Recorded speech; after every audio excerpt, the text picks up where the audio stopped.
Welcome to day 3 of 10-day prompt engineering series. இன்றைக்கி நம்ம chain of thought ப்ராம்ப்டிங்கை பற்றி பார்ப்போம். ஸோ இந்த டெக்னிக்கை வச்சு எல்லாம் நம்ம டேரெக்டாக ஃபைனல் ஆன்சரை ஜென்ரேட் பண்ணுறதுக்கு முன்னாடி ஒவ்வொரு ஸ்டெப்பாக யோசிச்சு ஜென்ரேட் பண்ண வைப்பீங்க. ஒரு எக்ஸாம்பிளுக்கு நீங்கள் ஒரு ப்ராப்ளம் சால்வ் பண்ணுற மாதிரி தான் எப்படி பண்ணுவீங்க? ஸோ டோட்டல் அமௌண்ட் இவ்வளோ டிஸ்கவுண்ட் அப்ளை பண்ணணும், அதுக்கப்புறம் 2 டிவைட் பண்ணணும், அப்புறம் இந்த ஸ்டெப்ஸ்லாம் ஃபாலோ பண்ணணும்னு நீங்கள் யோசிப்பீங்க இல்லையா?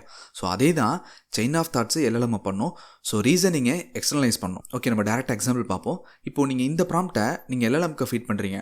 அதாவது இன்றைக்கி நான் 2 இட்லி சாப்பிட்டேன், அது வந்து ஈச் 100 கேலரி, அண்ட் நான் ஒரு தோசை சாப்பிட்டேன், அது 200 கேலரி.